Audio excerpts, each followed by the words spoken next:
I heard this probably a million times, both before my life ended and since. You don't know what you have until you lose it. Truer words have never been spoken. The problem is that I knew what I had, and even 6 years later I can't forget it. Every man I've met since then has only reminded me of what I missed. Thinking about the man standing in front of me, I consider him like a scientist studying an insect. He is well dressed.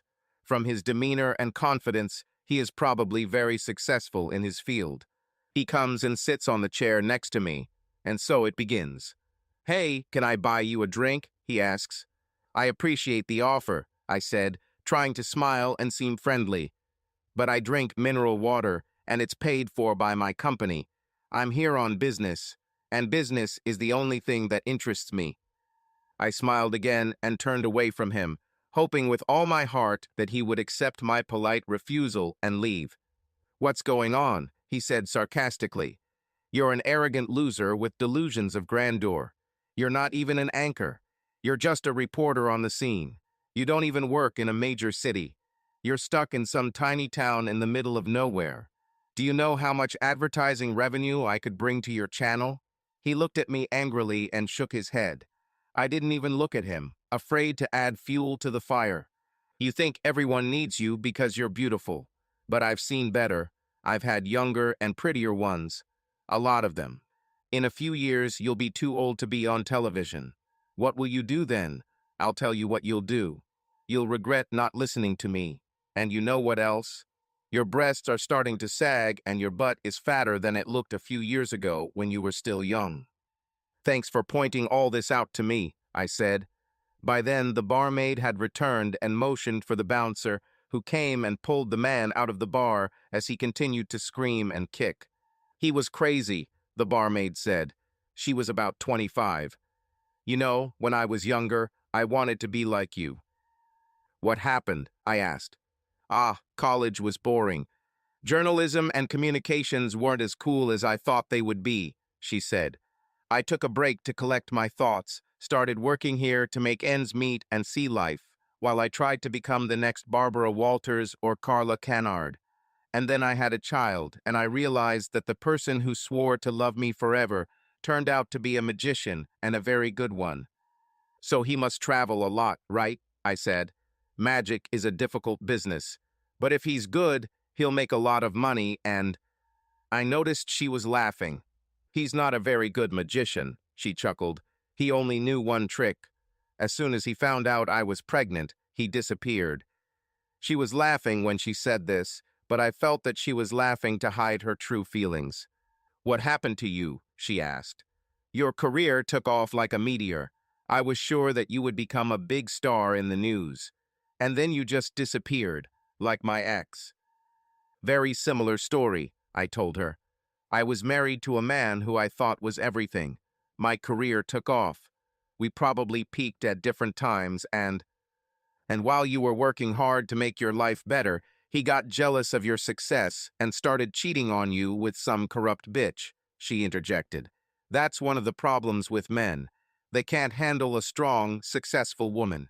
A woman whose career is going better than theirs just hits them in the ego or something.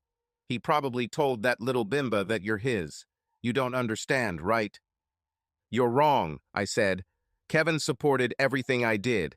He was so proud of me that he made one of those bumper stickers to show it. It said, 'I don't have to put up with this crap. My wife is a star.'" "So what happened?" she asked. She actually stopped cleaning the glasses and looked at me so intently that I couldn't refuse her. They say that talking about pain helps relieve it. 6 years have passed, and all my talking has done nothing but make the pain worse. I talked to friends and family. I spoke to therapists and priests. What's wrong with talking to the bartender? "It's difficult," I said. She looked at me, even more intrigued. "I have time," she said. "There aren't many people here, and you probably have an hour before your room is ready, so—" I cheated, I said. My voice was so quiet and my tone so low that I could barely be heard. But I realized that she heard me by her reaction. Her eyes opened wide, her nostrils flared. Her entire expression became more interesting and slightly judgmental. "Wow," she said. Was it some hot guy you met while reporting, or a movie actor? No, I said sadly. Oh no, it has to be your ex-boyfriend, right? Your first love? She asked. No, I said again. Please don't tell me it was some rich asshole or a guy you wouldn't even spit on if it weren't for the fact that he had a huge one because... I cut her off because she started to bore me. It was my balding, nearly 50-year-old married cameraman, I finally said. She looked at me in confusion. He must have been very good at pee, she began. Honestly, I don't even remember, I said. He really wasn't, if you think about it. It's just complicated. Jerry was more of a friend than anything else. It only happened 3 times, and they were very drawn out, so it wasn't an affair. The first 2 times we only kissed, and it was always in extreme circumstances. The first time. In fact, all 3 times were during or after life or death situations. Once we were reporting during a hurricane on the coast. To give the audience the full experience, we had to go outside. We set up in a city near where the hurricane was expected. We thought we would be safe. Jerry and I grabbed our camera and went out to take some pictures before the hurricane hit. We thought we would show a before and after so that viewers would fully understand the extent of the damage. The problem was that the hurricane not only didn't hit where we expected, it didn't hit when we expected. The 2 of us were caught right in the eye of the storm. We had to take shelter in the garage we broke into to get shelter from the storm. The wind howled outside, we were terrified. We had no connection, so we couldn't contact anyone. And as we tried to protect ourselves from flying glass, we literally saw our truck flip over from the force of the wind. We were sure that we would die. We huddled together for warmth and security, and it just happened. One moment we were shaking and afraid, and the next we started kissing. It wasn't a magical kiss. I wouldn't trade any of my husband's worst kisses for this entire experience. It was just something that happened. These were simply 2 people who were afraid of death and sought comfort from each other.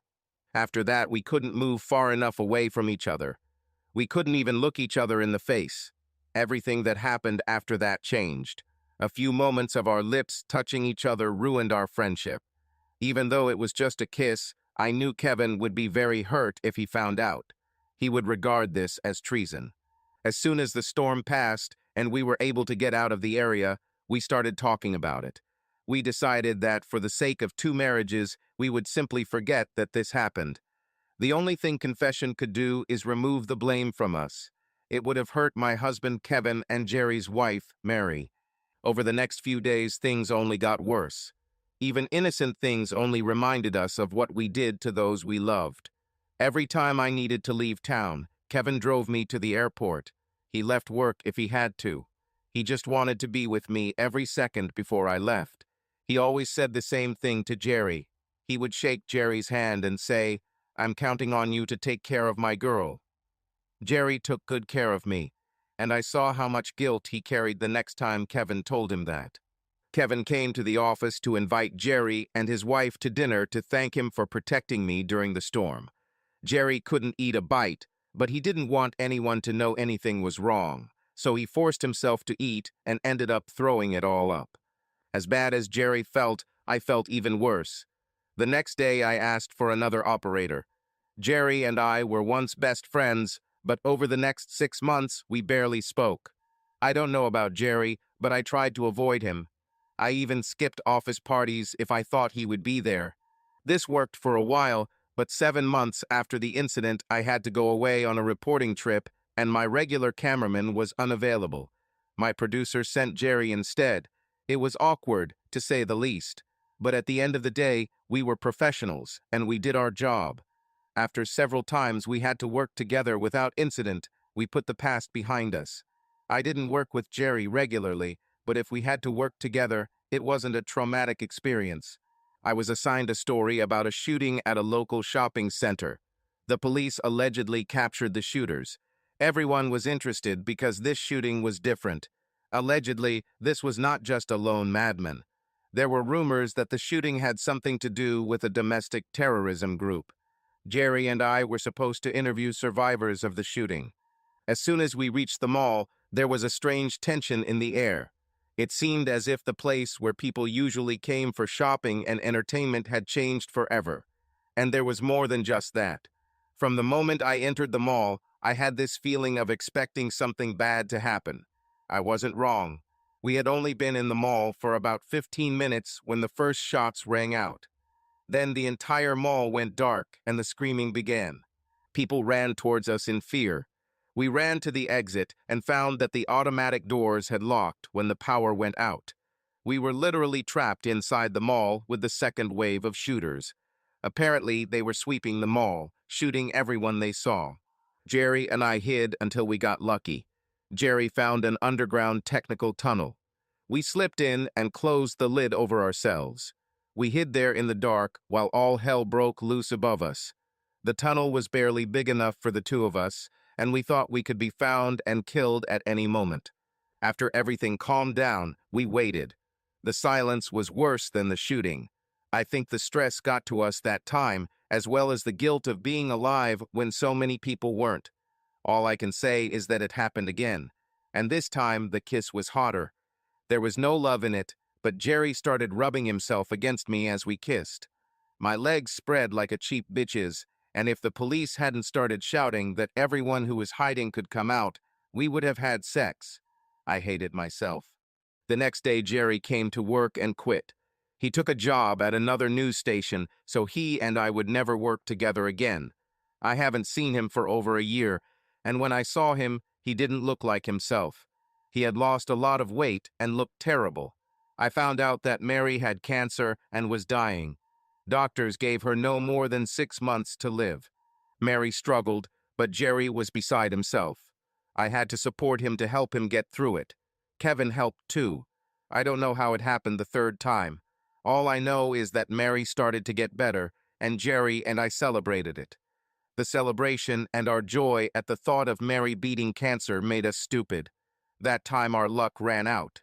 We drank too much alcohol, and the moral principles and common sense that prevented us from going further the first 2 times no longer applied. I found myself in bed with Jerry, and it felt more like a medical examination than an act of love or passion. It felt like I was looking down at my body while this was happening. It wasn't fun. Everything seemed wrong, but I was powerless to stop. When it was over, I felt a huge sense of guilt. Both Kevin and I had keys to Jerry's house. They were there in case one of us needed to take clothes or other things from the house to take to the hospital for Mary. Jerry and I were just starting to feel guilty about what had happened again when we heard the door slam. This sound let us know that someone was in the house. A few seconds later, we realized who it was. I knew that sound anywhere. It was the sound of my husband's Mustang. The screech of his tires as he drove away brought me out of my stupor and into action. I should have talked to Kevin before he did something stupid. I grabbed my purse from the floor and called him. His phone rang and rang. After the 5th call, I got to his voicemail, but had no idea what to say. I finally left a message asking him to call me back as soon as he received the message. I didn't know what he saw or heard. I needed to hear him to understand how much trouble I was in. I looked at Jerry, who was holding his head in his hands. "I'm so sorry," he said. "This should never happen again, if there is something." I didn't answer him. I did not care. The only thing I cared about was Kevin. I called him again, and, to my surprise, he answered the call. I could tell he was upset by his reserved and decisive manner of speaking, but he seemed very controlled, or at least that's what I thought. "Carla, I understand that you probably want to talk about this," he said, "but I need time. I need a few hours to collect my thoughts and calm my emotions. I wouldn't want to do something stupid. I'm home. I'm going to take a nap and try to come to terms with. You know, just let me wait a few hours and call me before you get home." This sounded very reasonable in this situation, but something about this whole situation seemed unreal. "I love you, Kevin. I'm so sorry," I said. He just hung up. This was the first time I didn't hear him say, "I love you too." That in itself was painful. I was very afraid that I had seriously damaged our marriage. I couldn't give him the time he needed. I called him back an hour later. He seemed out of breath. All sorts of thoughts arose in my head. I imagined that he found an easily accessible girl and had sex with her in our bed. Then I realized that if he had done this, I could not have said anything, because what I did was much worse. "Kevin, honey, can I come home?" I asked. "I'm not ready yet," he said, breathing heavily. "Kevin, I have nowhere to go," I said. "Why don't you go back and sleep with Jerry again?" he spat. That was the first thing he said that let me know how angry he was. "I heard you two talking. I heard enough to know that this wasn't the first time you slept with him. God, what a fool I've been. The next time I see Jerry will be the last. I'm angrier than you can imagine, Carla. You need to stay away from me for a while." But I didn't believe him. Kevin has never been cruel to me. Even when he was angry, he usually went away and got angry alone. This time he wanted to go home and be angry there, so I stupidly gave him the time he wanted. When all is said and done, I think I gave him 4 hours. 240 minutes doesn't seem like a lot of time. This is the time it takes to watch 2 average movies. This is half a working day. It really isn't that much time. But he worked hard. That's why he was out of breath. My husband didn't have sex with some bitch to get back at me. It was my mind trying to rationalize things or create some action on his part that would make it more likely that we would stay together. I needed it, so it may have been some kind of coping mechanism. But after 4 hours, I couldn't stand it anymore. If he wanted to yell at me, give me the silent treatment, or even hit me, he could do it. But I had to go home. I hoped that somehow, by seeing how upset I was, he would understand and maybe his anger and pain would lessen. When I first entered the house, I didn't notice anything. Not a single thing was out of place. His anger didn't seem to reach the point of destroying anything. Perhaps we can have some rational conversation. I started calling him by name, and somehow the house seemed empty. I walked around the whole house and didn't find him. Then I went to the garage. If there was one thing he loved as much as me, it was his car. His Mustang has always been his second favorite. That's when I realized how bad it was. It wasn't that there wasn't a car, because Kevin always drove one. But his tools and all his car wash supplies, and even the Shelby posters on the wall, were also gone. I felt like an icy fist was squeezing my heart. I ran back into the house as if my life depended on it. I looked around and discovered what I had missed when I first entered the house. Kevin took all his clothes and belongings, and not only his personal belongings, he removed everything that belonged to him. This was clearly not a weekend getaway. Kevin erased his presence from our home as if he had never existed. He took everything, including all the photographs he was in. I logged onto our computer to see how thorough he was. He even deleted all his photos from our hard drive. If someone didn't know that I was married, it would be difficult for me to prove it. I fell on our sofa and cried until I fell asleep. The next morning, I woke up thinking it was a terrible dream. But as soon as I opened my eyes, I realized that this was not so. Seeing Kevin's empty closet proved it was all true. My phone was ringing. It was the call that woke me up. I answered the call, and my voice sounded the way I felt. It was my producer trying to find out if I was going to work. "No, I'm not going," I answered sharply. "Carla, what's going on?" he asked. I explained to him that Kevin left me, without going into detail why. He was very sympathetic. He offered me paid leave. He also said that if I needed anything, I could just ask. At first, I thought this call was a waste of time. I could find another job anywhere. What I couldn't replace was Kevin. But then I got an idea. I quickly called Kevin's work and asked them to tell him to call me back as soon as he arrived. The answer I received shocked me to the core. Kevin quit his job and collected his last paycheck. He used family circumstances as his reason for leaving. I angrily hung up and started crying again. To my surprise, the phone rang again almost immediately. I answered the phone, hoping it was Kevin. It was a policeman, and things just got worse for me. He then handed the phone to Jerry. Jerry asked me to come to the site and get him out of there. I was out of ideas and needed to get out of the house, so I said I would come talk to him. I wasn't sure anything Jerry related would be a good idea. The only thing I didn't want was for Kevin to decide to talk to me and find out that I was talking to Jerry again. I almost said no, but I decided that I might need Jerry's help in getting Kevin to talk to me. Maybe Jerry could calm him down. When I got to the station, I told who I had come to see. A female paratrooper sergeant showed me the room. A few minutes later, Jerry was brought in. He was handcuffed, but it was more of a formality than a necessity, given his condition.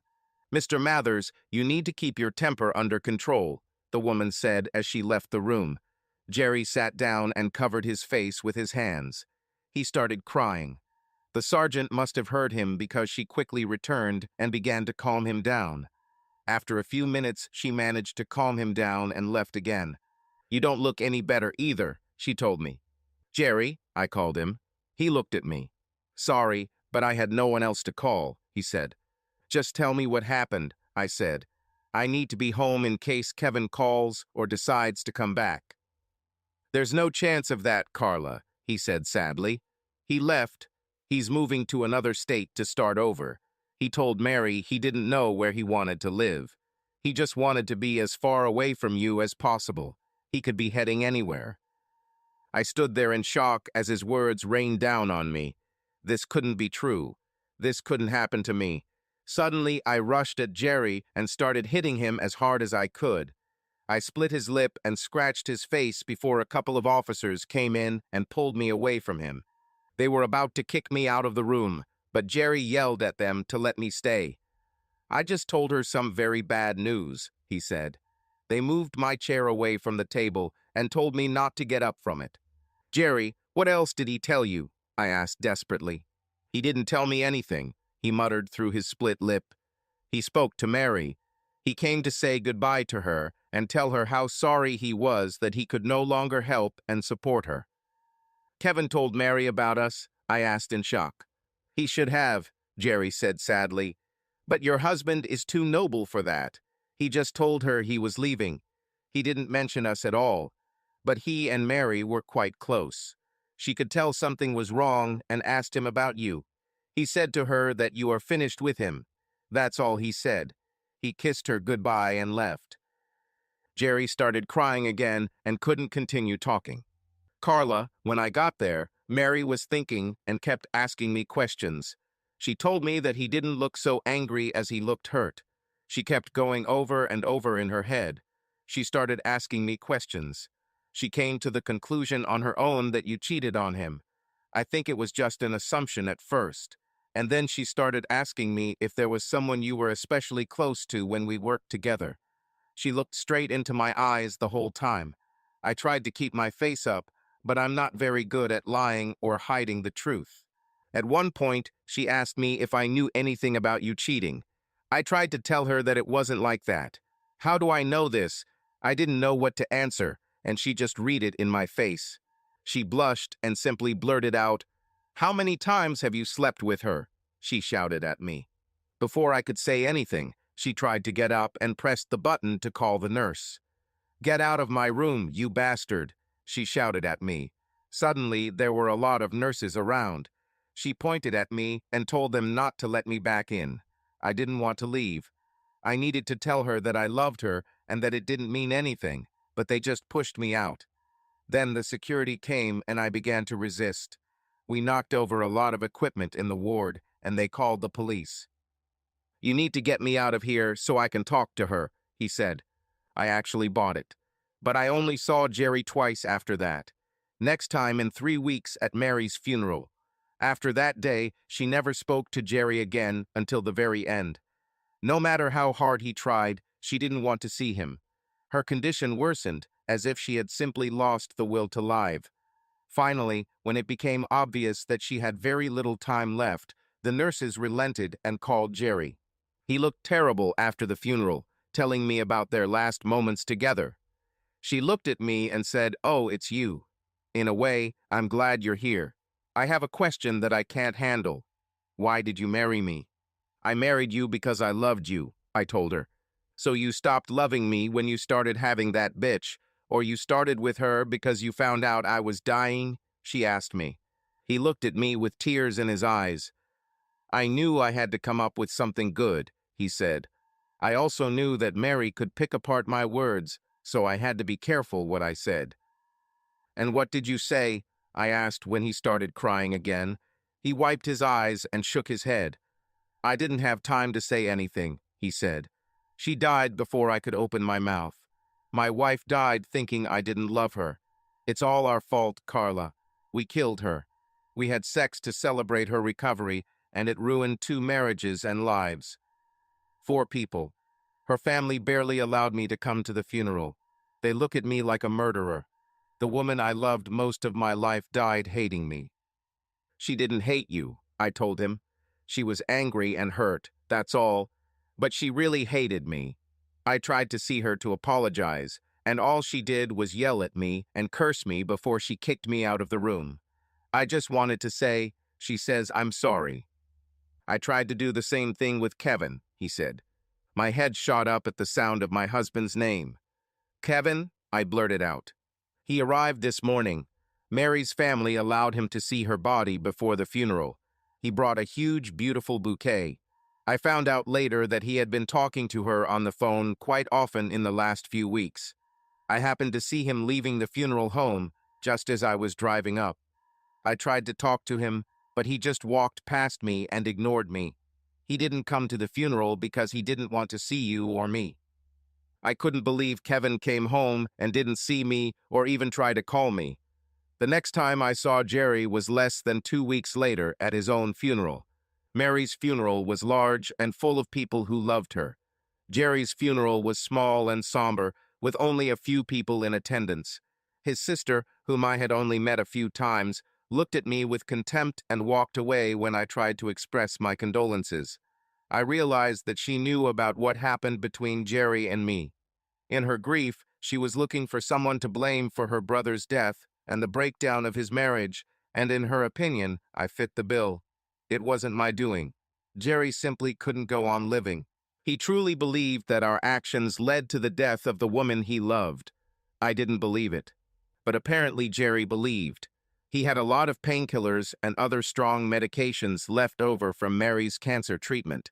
He mixed them all into one powerful dose, swallowed all the pills one by one, and washed them down with alcohol until he lost consciousness. He never came to his senses again. The note he left said that he followed Mary to the other world to ask for her forgiveness so that they could be together again. The note also said that people who love each other so much should not be separated. I understood his feelings about this. Breaking up with Kevin was killing me. I wondered if Kevin cared about me enough to follow me into death, but I doubted it. If he wanted to talk to me or be with me, he would just call. But I killed his love for me, just as Jerry believed we killed Mary. The rational part of my mind told me that cancer killed Mary. Our actions may have deprived her of the will to fight, but we did not kill her. The only thing we killed was my marriage and Jerry's marriage, and we probably killed my career. I started drinking too often and too much. My on-camera performances suffered. My producer told me to take more time off because what made me special, my enthusiasm and interest in doing things on camera, was gone. Now I seemed indifferent. My ability to care about anything disappeared. He showed me the footage of me covering the nursing home fire, and I had to admit that I didn't seem to care at all about these poor, sick, old people who were homeless. He was right. I spent all my money on private investigators to find my husband. He owed me an explanation. I just wanted to talk to him. I'm sure we could do it. He should have listened to me. The pain in my heart just wouldn't go away. I understood Jerry. The only thing that kept me from following him was that I didn't have a chance to explain myself or talk to Kevin. At least Jerry managed to do that. It's been 6 years now. 6 years of drinking and trying to quit drinking, therapy, hopes and disappointments, tears. But deep down I knew that this was not the end. I knew deep down that one day we would at least talk. This is what I live for. The barmaid looked at me with an expression of sympathy on her face. "What a story," she said. "I think you just need to get over this guy and move on.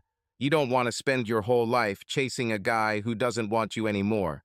You made a mistake. Be a woman and get over it. Besides, you don't even know how he lives now.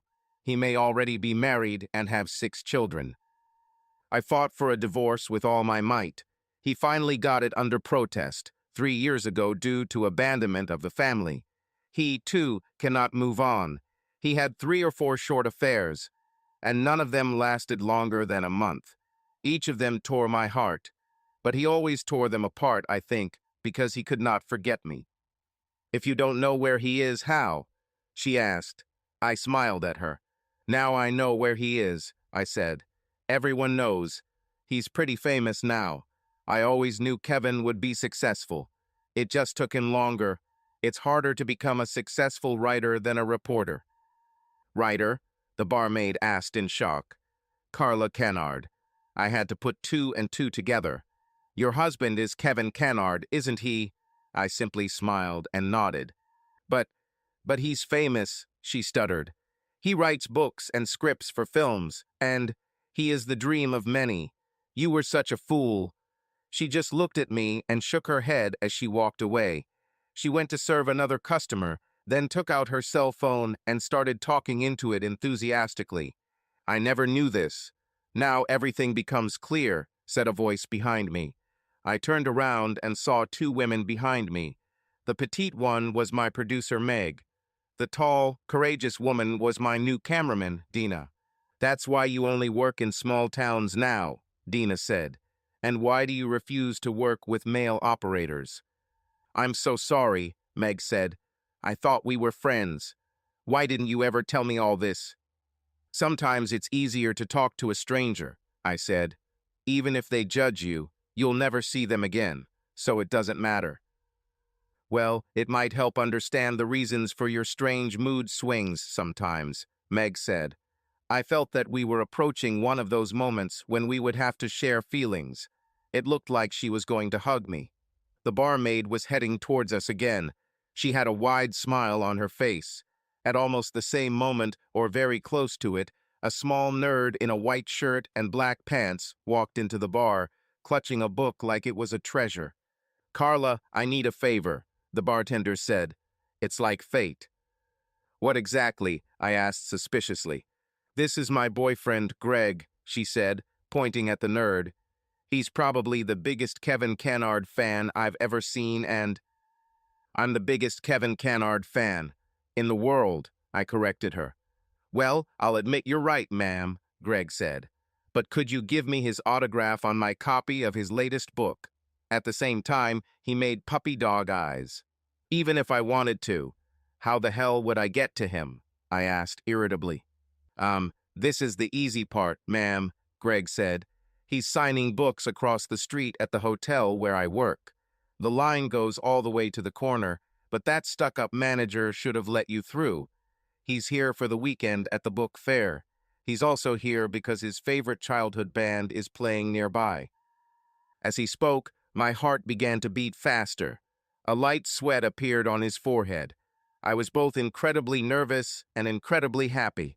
Let's go, I said, snatching the book from Greg. Are you sure? Asked Meg. Maybe you should come up with a plan. You could pretend you're interviewing him for a story and see if there's any spark.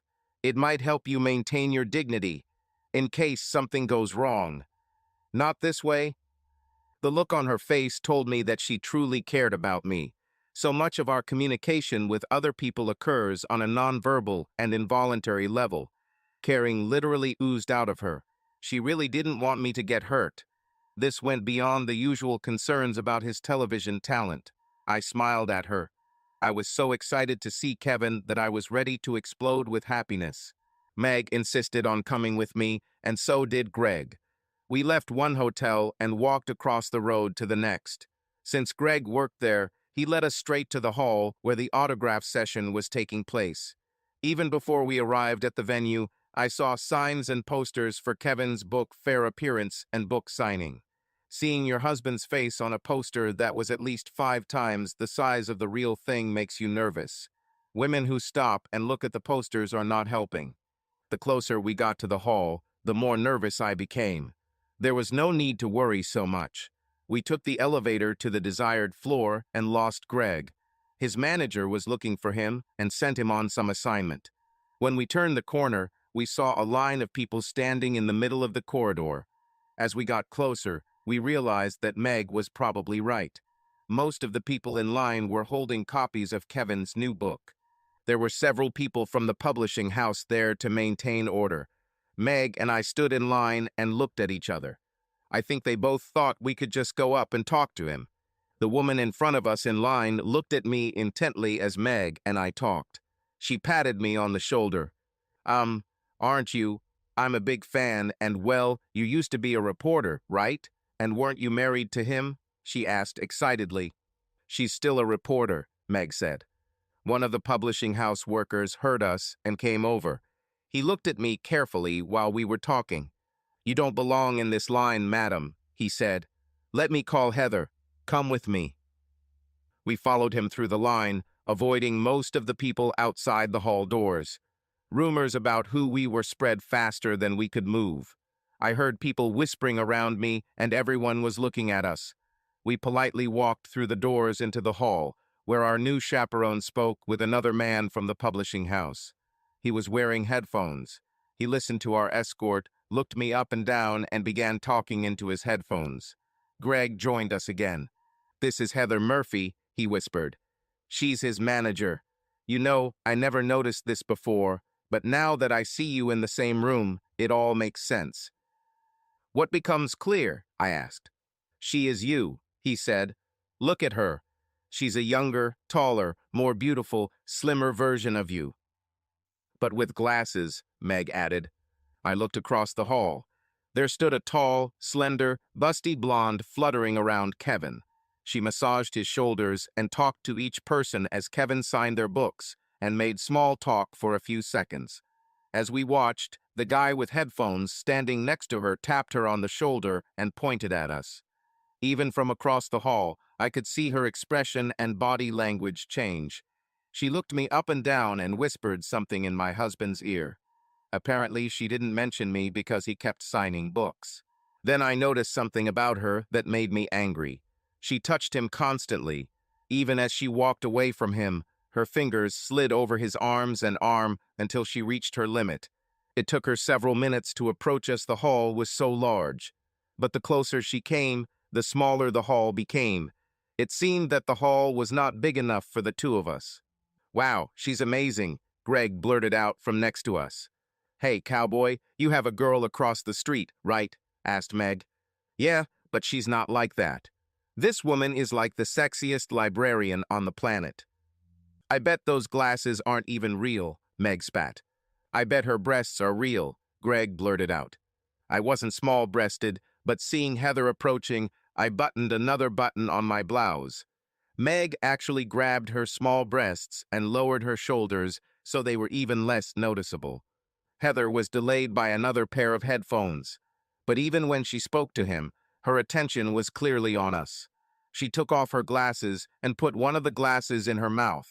Her clothes amazed me. She had to admit she had excellent taste in fashion. Her suit looked like a women's version of a Brooks Brothers suit. The cut was incredible. The skirt ended about 6 inches above the knee. The bottom of the jacket was level with the bottom of the skirt. From behind it looked like she was only wearing a jacket. Her legs seemed too long for a human. Her shoes were 6-inch black stilettos that I'm not sure she could walk in. Her snow-white shirt was stretched out by her large bust, but the shirt was buttoned up to the collar. She also had a tie to complete the look, but the tie was made from some kind of fashion accessory and was added for fun. Every step she took as she walked towards us radiated sexuality and real fun. Heather was the latest incarnation of the eternal sex goddess. There are such in every era. In the past, it was Jane Mansfield, Veronica Lake, Rita Hayworth, or Marilyn Monroe. Nowadays, most of these women become adult film actresses or film actresses. Heather apparently went into publishing. Even as she approached us, her head tilted slightly and a cascade of golden curls fell onto her shoulders. Something about me either scared her or angered her, because her already hard expression became even colder and harder in our presence. It was as if the mother bear was protecting her cub. What? She said. The gloves were taken off. There was no pretense of politeness. There was an instant hostility that shocked both Meg and me. Meg, accustomed to solving organizational issues, took a step forward. "Hi, Heather, I'm Megan Caldwell," she began, holding out her hand. Greg was so stunned that his tongue seemed stuck. His tongue actually seemed to stick out as he looked at her with his mouth open. "This is—" Meg continued, but was interrupted. "I know who she is," Heather spat, "and I know what she did to him. I don't need any unresolved personal issues ruining his book tour." She looked at me angrily and added, "Or his life." It's not a personal question," Megan said quickly. "We just wanted to interview him for our TV channel. Can this be arranged?" "This is all?" Heather asked. Her tone softened a little. She motioned for another girl wearing headphones. She came quickly. "They need an invitation to the next press conference," Heather told the girl in the headphones. Then she turned and walked back to Kevin, as if every second spent away from him was torture. "You guys missed the press conference this morning," the girl said with her headphones on. "He no longer has time for individual interviews. The next press conference will be the day after tomorrow, New Year's Eve, at the Children's Hospital downtown. He is making a large donation. I can't promise, but I'll try to spare you a few minutes to ask him questions. But don't count on it." As she spoke, Heather touched my husband again. This time it was even worse. While she allegedly massaged his shoulders, she pressed herself against him, rubbing her large breasts into his back. The whole experience hurt me more than I wanted to admit. I threw myself into it because I deeply believed that things weren't over between Kevin and me. I still loved Kevin with all my heart, and I was sure that he still loved me. No matter what happened between us, no matter where we were or what we did, this love will survive somehow, some way. While Meg was negotiating, Greg was anticipating, and Heather was demonstrating her charms in the distance, I decided to take a moment and quietly leave. I returned to our hotel and found out that my room was finally ready. I climbed into it and collapsed on the bed, sobbing. These weren't the first tears shed for Kevin, and I was sure they wouldn't be the last. But one would think that some spark, some mystical energy of the universe would at least let him know that the love of his life was in the same room. Kevin. This day was strange. Almost from the moment I opened my eyes this morning and went for a run, I knew this day was going to be different in some way. I could almost say I felt it. But it had been so long since I'd allowed myself to feel anything that I wasn't sure if I even knew what it meant to feel. There was a time, a long time ago, when everything was different. But it was so long ago and so far from my current life that it seemed as if someone else had lived that life. I was signing books at one of those hotel book fairs. Hotels love them because avid readers plan their vacations around the opportunity to meet and talk with their favorite authors. I love interacting with ordinary people who read my books. So-called superfans scare me. Some of them know more about my stories and characters than I do. The real crazy people think that I wrote a specific story about them personally, or that we have some kind of connection. They are the ones who often have to be taken away by security after talking with me. It's really scary to see a grown man or woman yelling at me that I don't understand some character's true motivation or what it means while the police are dragging them to the psych ward. I wish there was some safe way to tell them to move on with their lives, or explain to them that all the stories I write are pure fiction. I would like them to understand that I made this all up, and that none of these people actually exist. Then perhaps they would realize that any real or imagined similarities to them or their lives are purely coincidental, and that we have no connections, mystical or otherwise, because I don't really know them. Most of the events in my books were actually inspired by things that happened to me. This was especially true of the first book. Of course, names, locations, and situations have been changed to protect those responsible, and also to protect me from defamation. But this first book was a way for me to sort through my feelings about the end of my marriage. I don't think about those days anymore, mainly because it still hurts. Unlike the fierce, determined, proud men in my books, I simply ran away and moved to another state. I got a job as a writer for a small newspaper in another state. I wrote obituaries and human interest stories during the day and slept like hell every night. I didn't go out. I didn't communicate. I just licked my wounds for the first few months, wondering how and why I was so stupid. I often fantasize about striking out at my pain, but being the rational person that I am, I realized that going back there and beating Jerry up wouldn't help me. I turned to what I knew how to do. Plus, if the pen is mightier than the sword, then a word processor should be better than shooting on the fly.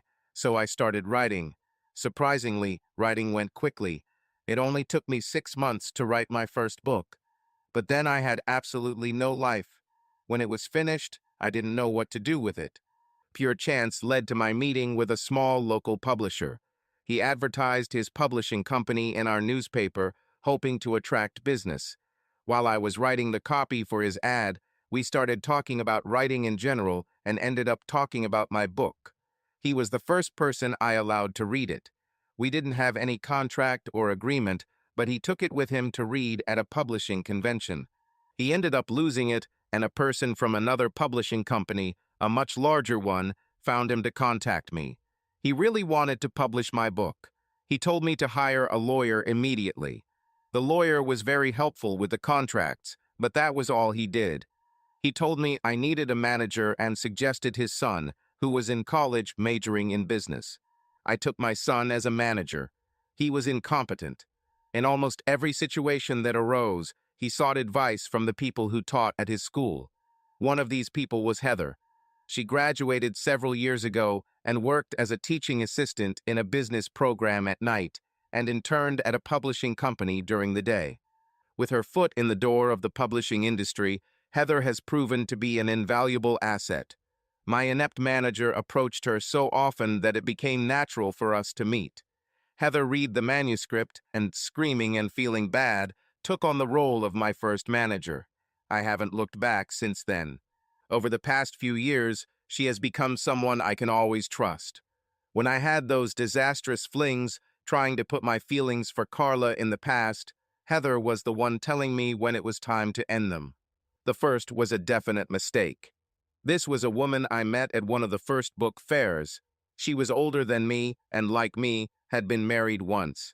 In my emotional weakness, I saw that we were helping each other overcome our common misfortune. But I was wrong. She had no misfortune. The only thing we had in common was that we had both been married before and weren't married again. The only thing I remember about the first days of the relationship was sex. I remember her writhing beneath me, her breasts bouncing every which way as she screamed in pleasure. The problem was that sex was all we did. I soon discovered, or Heather discovered, that she was the one cheating in her marriage. Her insatiable appetite for sex, which threatened to wear me out, led her to seek sex outside of marriage. Heather organized a European book tour, and we hit the road.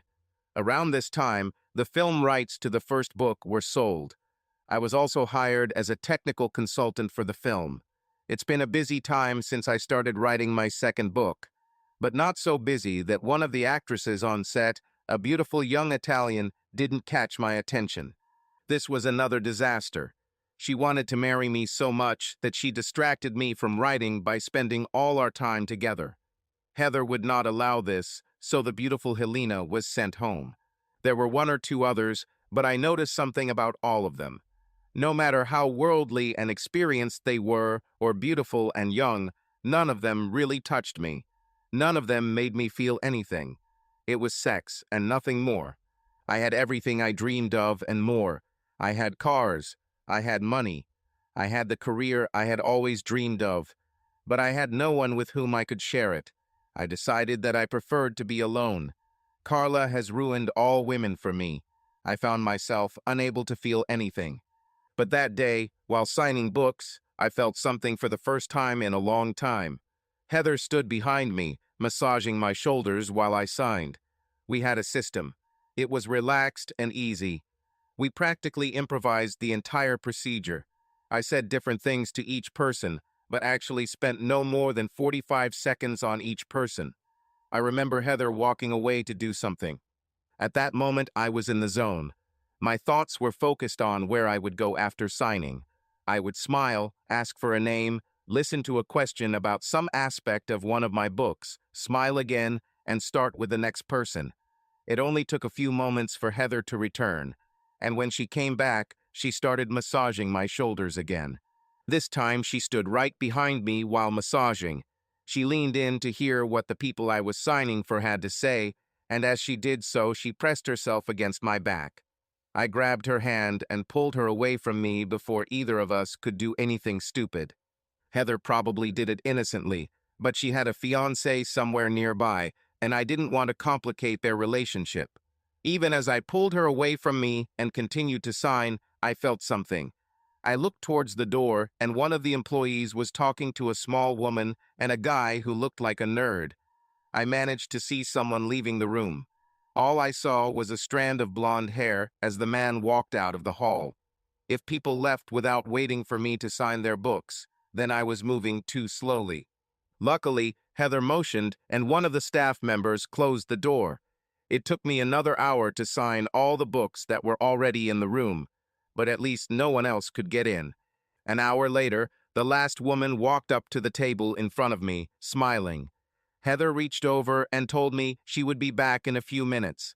She needed to check the number of people and how many books were sold. "She's beautiful," the woman said, holding out her book. "But they were wrong. She's nothing like your other one. She had no desperation or desire, but I think she loves you more." I just looked at her and smiled. I had no idea what she was talking about. I thought she was just crazy and talking about some character from one of my books. "She should have stayed in line with me. If she had stayed, she would be talking to you right now with me," she said. "But I think she thought that since she was married to you, maybe she could just."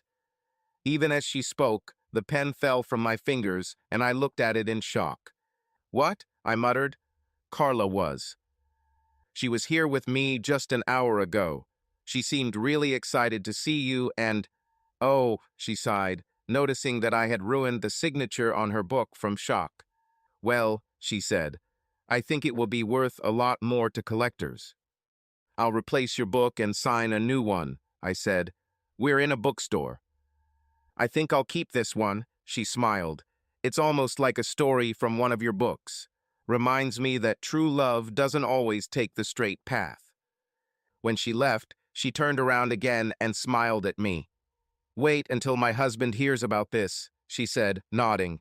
Then I realized what I had been feeling all day.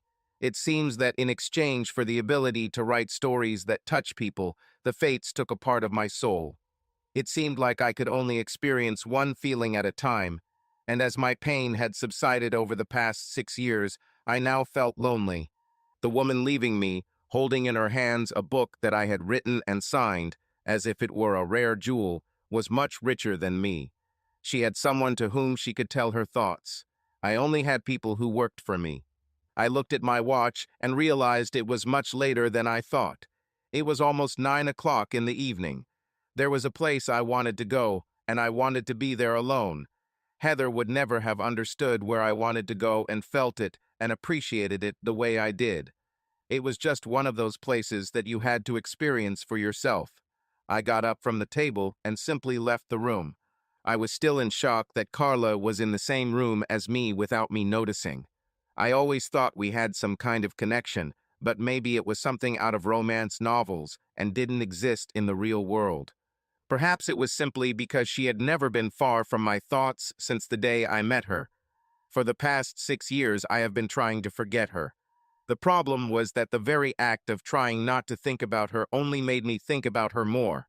While I tried to convince myself that I no longer loved her, I only realized that I would probably always love her. My biggest achievement so far has been realizing that just because you love someone doesn't mean you have to be with that person. It also doesn't mean that you can't live without this person in your life. I have a great life. I have my career. I have my fans. I have everything I want, including a garage full of Mustangs. Perhaps having everything I want, or almost everything, only makes me crave more for what I can't have. I changed my mind. Suddenly, the walk lost its appeal. I needed the comfort of a friend. I walked to the back of the hotel and to the parking lot. I walked through the door and immediately saw familiar lines.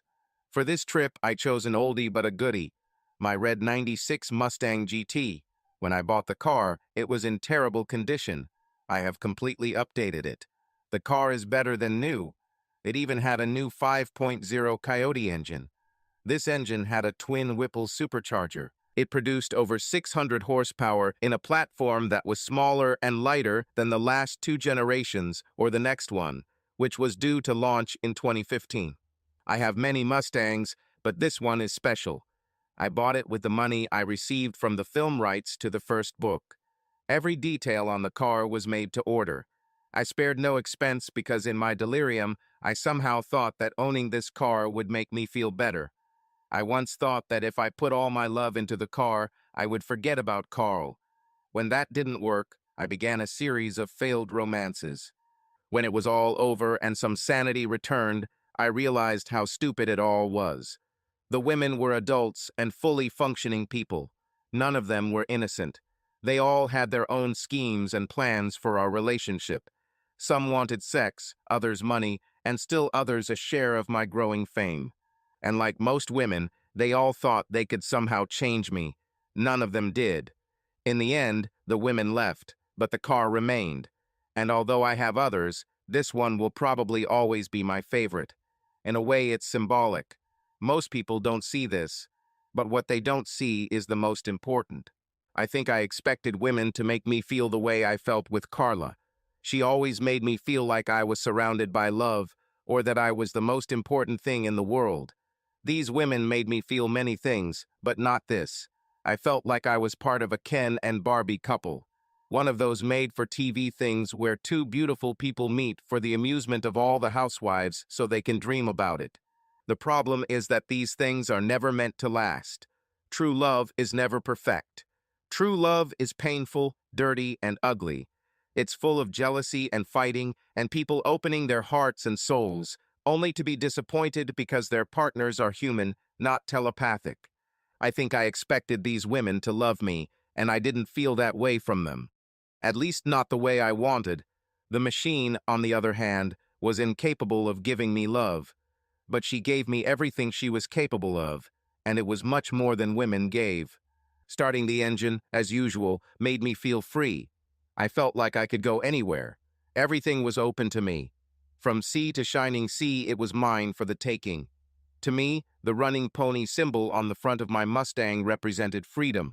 But I think people who drive Camaros and Corvettes feel the same way. Honestly, those poor lost souls who drive Civics and Priuses probably think so too. I stepped on the gas and 400 wild horses screamed into the night. With the windows down and the radio on, I was free. I was completely free. No friends, no family, no obligations, nothing held me back. For a whole block. Then I parked the car in front of another huge building. The guards all knew me and simply nodded as I walked past them into the canyon-shaped building. Several groups of men were bolting rows of seats to the floor around the oval structure. Other men were working to create a light farm on the newly erected stage. "Let's start with the bridge," someone said into the microphone. The sound over the PA system was tinny. Apparently, the audio technicians were still setting up the equipment. It wasn't a problem at this stage, as they had 2 days left before the show. All at once I saw them. I waved to the man holding the guitar. He was older and had given up the long, curly, afro-like hair he wore at the height of his career. Even as he nodded at me with a shrug, the band began a familiar section of a familiar song. "Someday Love Will Find You," sang the energetic ball of sparks who replaced their original vocalist. "Let us break the ties that bind you. One night will remind you how we touched and went our separate ways." The voice was clear and soulful. It wasn't exactly the same as the original singers, but it was as close as it could be. This is where I, like many other fans, found myself in a predicament. When I heard the voice on the recordings, it was clear that it was not quite as good as the original singer. Steve Perry's voice was a unique gift from God. No one could copy it exactly. But when you heard them live in concert, his replacement sounded closer to the recordings than Steve himself ever did. And from talking to a lot of people, he loved performing. Sometimes we outgrow the things we love to do with such passion when we are young. The band suddenly stopped when a burst of feedback from one of the microphones caused a high-pitched squeak that drowned out the music. I leaned back with my feet on the row of seats in front of me as they started again. I closed my eyes, realizing that the song Separate Ways, although not one of my favorites, seemed to reflect my state with Carla. It was especially fitting to hear this song at this moment in time. I didn't know if Carla was at the book signing that evening or if it was just the ravings of a crazy woman. After thinking about it, I realized that this was unlikely. If Carla had been there, Heather would have told me. I was just vulnerable because the Christmas holiday had just passed, and I was always reminiscing at this time of year. But that's why I went on this New Year's book tour. Or at least that was one of the reasons. We had big Christmas book sales, so supporting sales with a tour seemed like a smart business decision. But it also promoted the book even more and will hopefully increase the price of the film rights when we negotiate with studios that are interested. The real reason I agreed was because I hated holidays. Of course, Christmas is fun when you're in love and have a family, but the thought of spending another Christmas alone or with a group of strangers was the last thing I needed. I also didn't want to be around my family without them reminding me how much I loved Christmas before my divorce. If everything had gone according to plan, Carla and I should have had at least 2 children by now. But who knows, maybe she already has them with someone else. Carla and I always celebrated Christmas with family, but New Year's was our time. We used to have a special dinner on New Year's Eve and then ring in the new year in bed. I can remember so many times we lay there, making love passionately, with sweat running down our backs. I loved this woman so much, until she did what she did. I still remember running out of that bastard Jerry's house when I caught them. I didn't actually see them, but that was for the best. If I had, I doubt any of them would be alive today. I let my lawyer handle everything, so I never spoke to any of them again. I almost beat Jerry up when I saw him on the day of his wife's funeral, but he was clearly suffering, and it wouldn't bring back what he stole from me. I still wonder if he and Carla are still together. For their sake, I hope so. I didn't tell Mary that it was with Jerry that Carla cheated on me. It seemed cruel. She was already dying, so I didn't want to deprive her of even more happiness. I always thought that I would get revenge on Jerry in some other way at another time. Mary found out anyway, and like me, took the cowardly approach. As far as I understand, she never spoke to Jerry again until just before her death. Knowing that the woman he married died hating him must have hurt Jerry deeply. I hope so. And I hope that he is out there somewhere, unfortunately. The group starts again, and I close my eyes and remember not the messed up end of the relationship between Carla and I, but how it all began. It all started with a lie, so perhaps it was only fair that it ended that way. The difference was that Carla's lie was when we got married and promised to love each other and be faithful. My lie, although much more innocent, was a lie all the same. The differences are probably like the intro and the end of the song. Without my lies, Carla and I would never have been together. Without her lies, we would never have parted. It was this same group that brought us together. We were in college then. We were at a party in one of the hostels. Someone played the Journey song. I think it was Don't Stop Believing. I saw Carla around campus, and we had several classes together. She was a communications student, and I was a journalism student, so we both needed advanced English courses. Our personalities couldn't be more different. She was beautiful, open, and sociable. I was shy and reserved. It all started when the party was ending and someone played this Journey song. A lot of people started complaining because by that time Journey was already a little outdated. Their music was considered old-fashioned, like the music of the 80s, but I heard that voice. "No, leave it. I love this song," she said. "I have all their albums on CD." "Great, you and their moms must be really happy about this," someone in the room jokes. I saw this for the first time. I saw her beautiful lips curl into a sad smile, and I realized that such a beautiful face should never be sad. So, even though it was out of character, as soon as the laughter started, I spoke up. "I like them too," I said. "They're great. They actually write songs, not just catchy, fake tunes.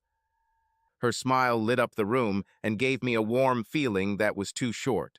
For a moment, it seemed to me that our souls touched each other. Then maybe you two should go back to her house and listen to them, the same bored voice joked. While the rest of us listened to the music of this century, you guys could listen to Jimmy Durante and Solieri simultaneously. Then a bunch of people burst out laughing, and I must have at least shrunk in size. 3 inches, trying to blend in, I wasn't outgoing enough to be one of the popular people, so being the butt of jokes didn't improve my social status. I think it will, she said. Then she extended her hand to me. All eyes in the room were on me. I looked around, then stood up and walked towards her, waiting for my climax. It never came. "Thank you, Kevin," she said as soon as we left the room. "I heard on campus that you're a really nice guy. I thought chivalry was dead.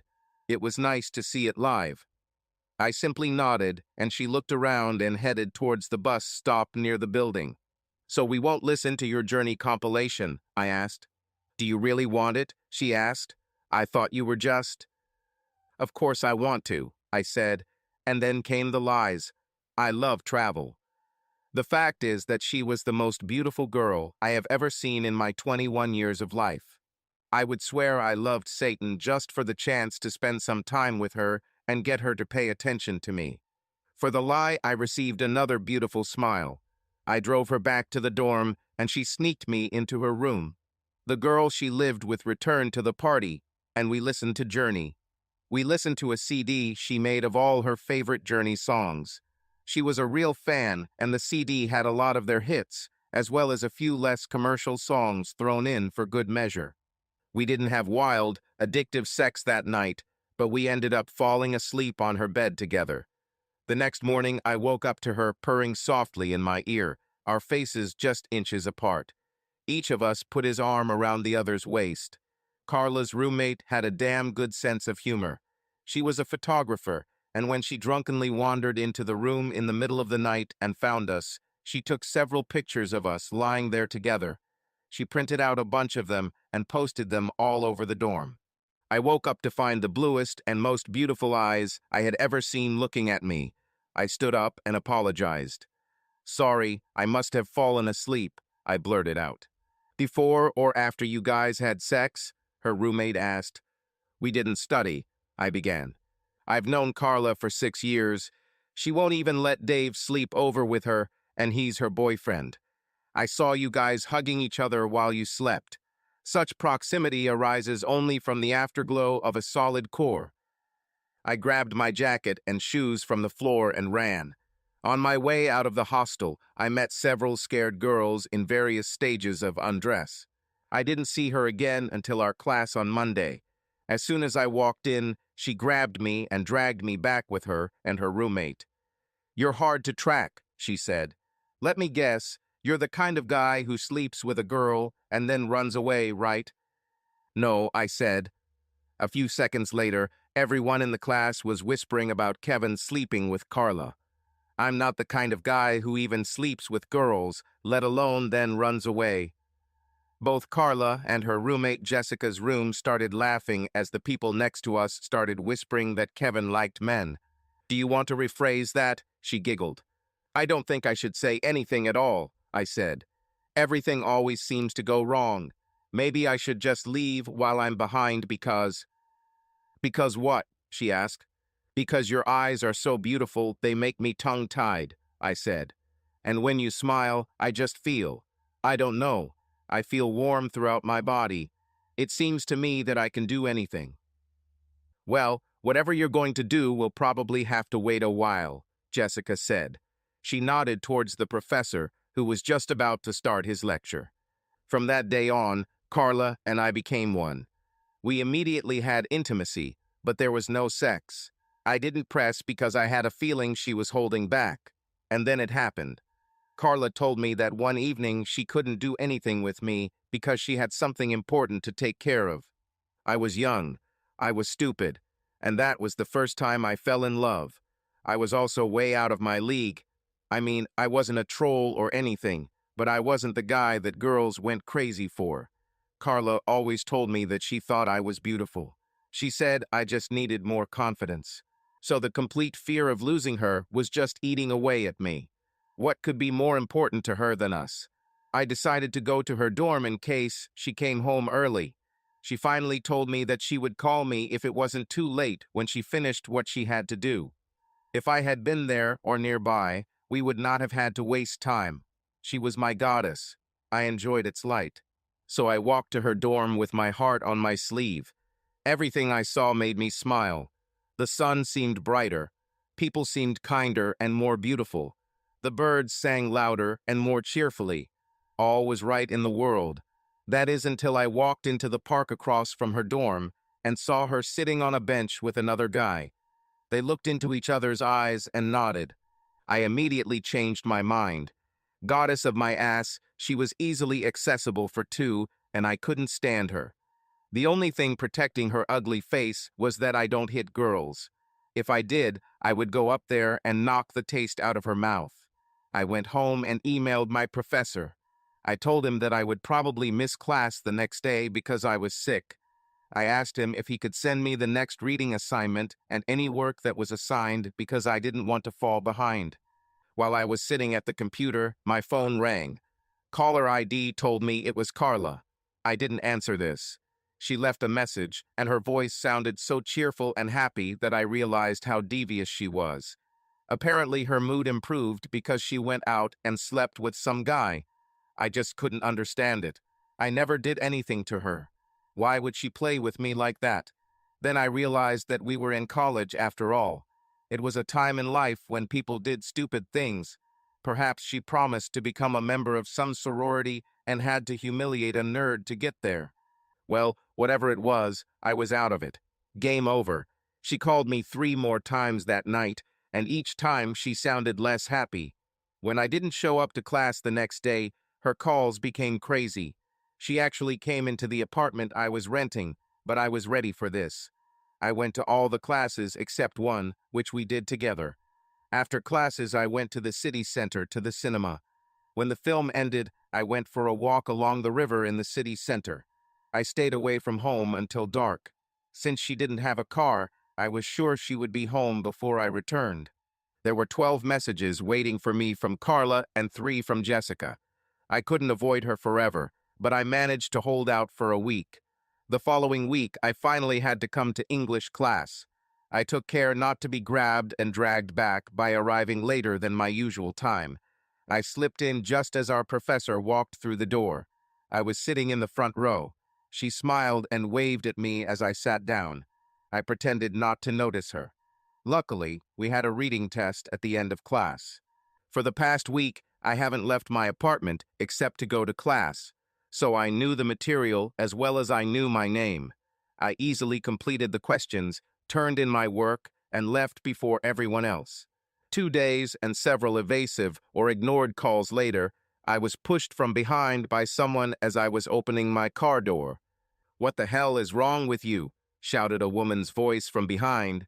I turned around and saw an angry Jessica. Jessica was Carla's roommate. "Come on, Jessica. Leave me alone." She had fun.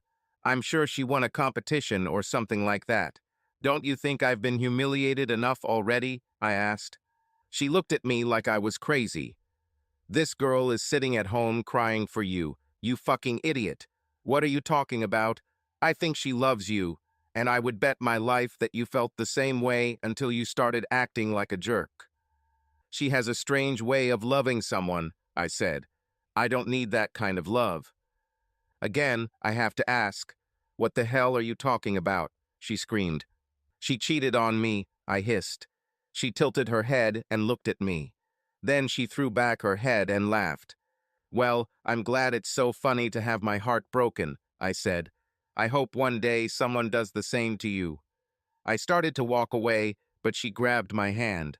She was still laughing as she pulled me back. "Come on, idiot. Take me home," she said. "I won't," I started. "Kevin, I'm not giving you another chance," she said. "Are you sure you want to walk away from the best thing you ever had?" "I know you don't think well of me," I said, "but I have pride." "I know there is, honey," she said. But you're wrong. Technically, Carla couldn't cheat because she's a virgin.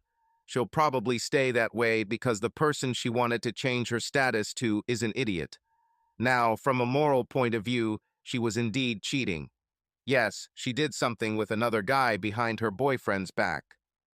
The truth is finally coming out, I said. Can I go now? Boy, when God was handing out stupidity, you must have gone through the line twice, she said. Kevin, you're not her boyfriend. Not anymore, I spat. Now I'm her ex. You're her asshole, she spat. You have no obligations yet.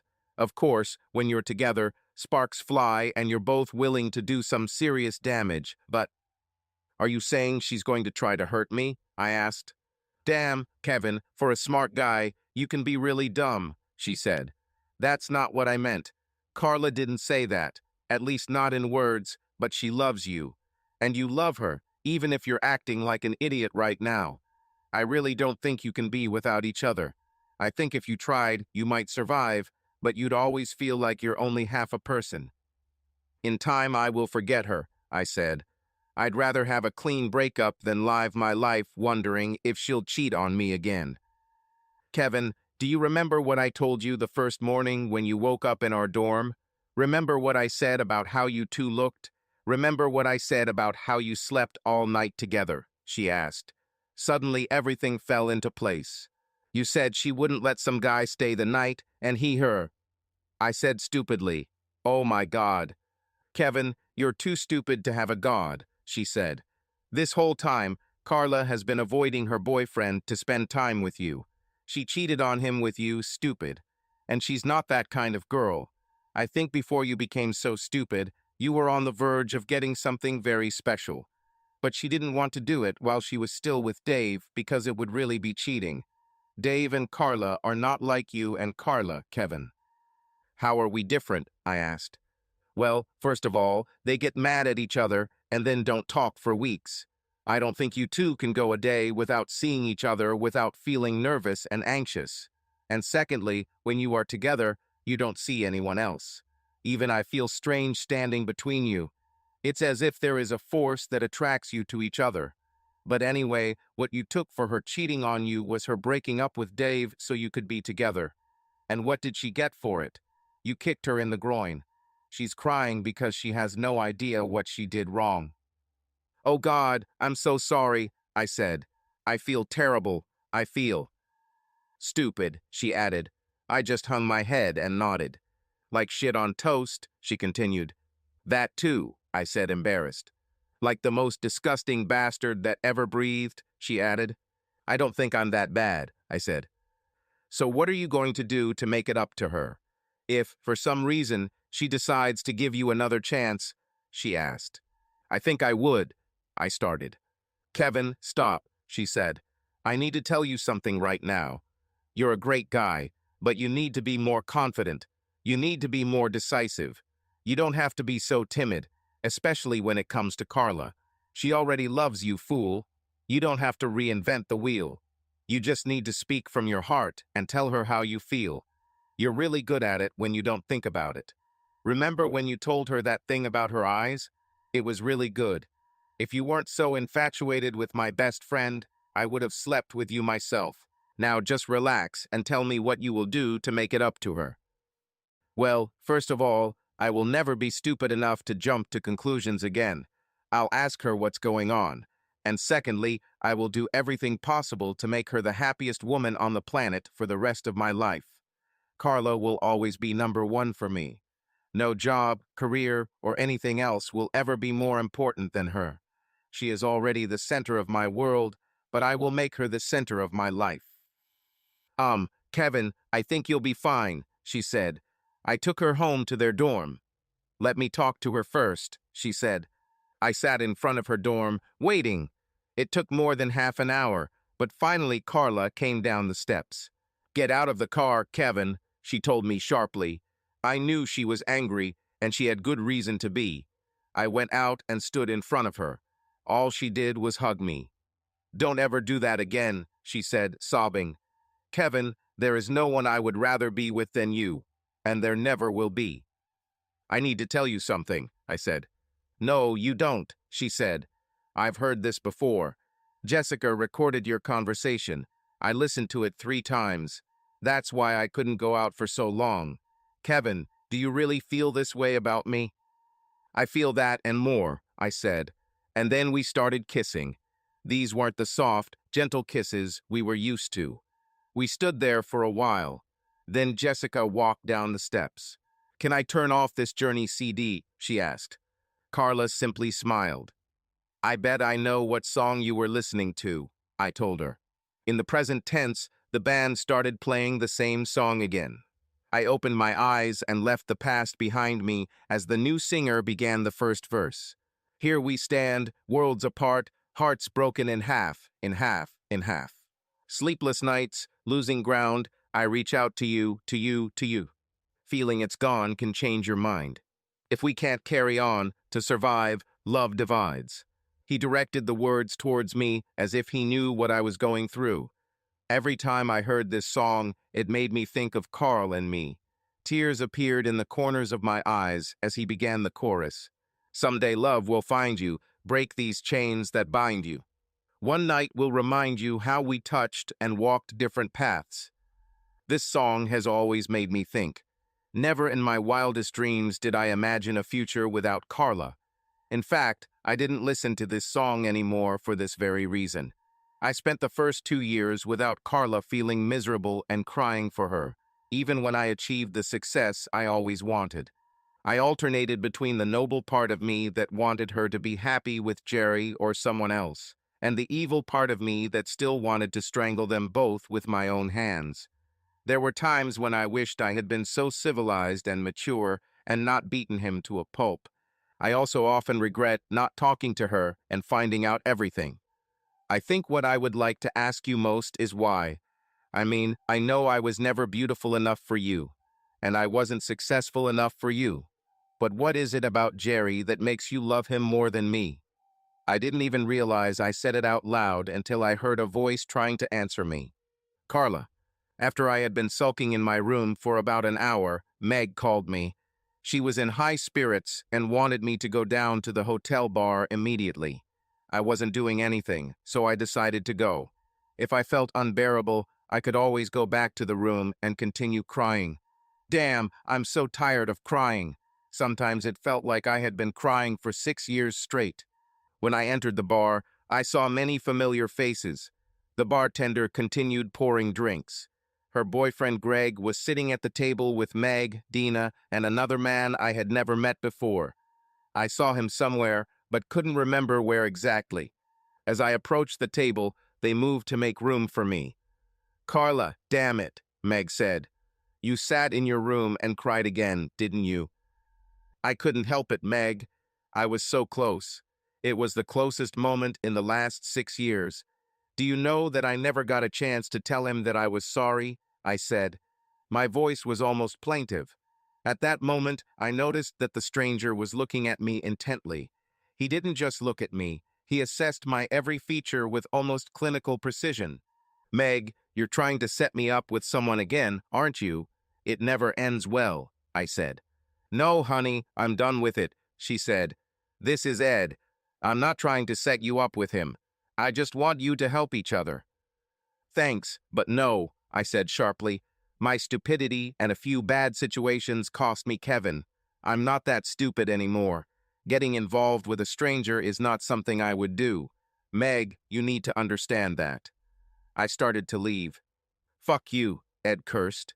He stood up angrily. Someday you will regret this chance. I came here for you. Ed, sit down and shut up, Meg hissed. You need her as much as she needs you. It's in your best interest that we bring them back to each other. But she, Ed began. She's broken, stupid. She's in a lot of pain. She has no idea who or what you are, Meg said. She started, he said. I have several ways to solve this without her. Yes, sure, Meg spat. Your fiancée would take off her panties right on the street if she wanted him. I've only seen her once in my life, and I already knew it. She can't keep her hands off him, even in public. How long do you think your engagement will last? She's using you, you fool. If nothing changes, she'll never marry you. You're not a knight in shining armor for her, you fool." He glared at Meg. "Okay, let's come up with a plan. We probably need to move quickly. We won't be here until the day after tomorrow. After the concert, we'll leave." "What do you?" I started. "Carla, you need to be somewhere else right now," he said. "Heather will never let you in the same room with him. Right now she's mad because she doesn't know where he is. So you have a chance right now if you really want it." "Do you know where he is?" I asked. My voice suddenly filled with energy and determination. "He's just a block away at the arena. It's closed now. They're getting ready for a New Year's Eve concert," he said. "Which concert?" I asked. "The Journey concert, of course," he said. "He's friends with them. He insisted that their music be included in the soundtrack to the movie of his second book. Anyway, go there." "But how do I get there?" I asked. "You're a reporter. You've been in all these dangerous situations. You must have some Lois Lane moves. Use one of them," he said. "You're doing this for both of us." I ran out of the bar. I had no idea where to go. I asked the doorman where the arena was, and he pointed me down the street. I walked quickly. My mind was blank. I was too excited to think. When I arrived at the arena, all the doors were locked and the building was dark. I heard drums from behind and walked in that direction. There were several people behind the building. Most of them were my age or older, with a few young men and a bunch of bitches to boot. Security guards did not allow them all into the open stage doors. The guards were huge and serious. They too were too old to fall for the bitches' tricks. I went straight to the door. I walked past them as if I belonged there. None of the guards even blinked an eye. It's the same everywhere. If you act like you're at home, people assume you are. I was almost there when one of the bitches started whining. "Hey, why is she allowed in and not me? Because I'm not a blonde in." She was about to say in a tight skirt until she remembered her almost airtight miniskirt. "Now that you mention it, why are you here?" one of the guards asked me. "Let me guess, you're a groupie too. Damn, these old bands have the coolest groupies." I like Journey," I said. "I love Journey, but I'm here for my husband." "Does your husband like Journey?" he asked. "Well, he insisted that their music be used in the movie of his second book," I said. Suddenly recognition flashed in his and the groupie's eyes. "Are you married to Kevin Canner?" the girl screamed. I showed the security guard my driver's license, and when I opened my wallet, several photos fell out. They were laminated for protection. I carried them with me everywhere. These were the last 2 photos of Kevin that I had left. The only reason he didn't have time to destroy them was because they were pocket-sized and had been in my wallet since I took them off. One of them was Kevin and I in college. On the other is our wedding photo. The guard bent down and picked them up. He returned them to me. "Sorry, Mrs. Cannard," he said. "I should have guessed. I never thought you were a groupie. But I remembered you were a reporter a long time ago. I thought maybe you were trying to do a report or something. It must be going through the press." "Tour secretary. Kevin is there. But of course you already know that. I wasn't here when he came, otherwise I would have known you were coming. Tell him my wife likes his new book." I entered through the door that the guard opened. I tried not to giggle at the shock on the young groupie's face. I followed the corridor and went off stage. I asked the guy who was carrying some of the lighting equipment if he knew where Kevin was. He pointed me to another guy. The second guy was a guitar technician. He pointed to the part of the seats where I saw Kevin. He leaned back in his chair with his feet on the seat in front of him. While the band was rehearsing, he was lost in his thoughts. From a distance, it seemed that his eyes were closed. Then everything came flooding back to me. The man I love most in the world was halfway across the huge room, and there was nothing stopping me from approaching him.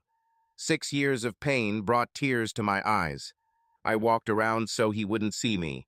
Then I slowly crept up behind him. The band started playing one of our old favorites, Separate Ways. The song was called Worlds Separated, and it really summed up what was going on between Kevin and I. Two people who were madly in love with each other, but could not be together. We were worlds apart. I never liked this song. When Kevin and I were together, I preferred songs that were more upbeat and uplifting. As I crept closer to Kevin, Jonathan Cain began playing the intro on the keys to a song that always upset me. Hearing her live again after all these years was a shock.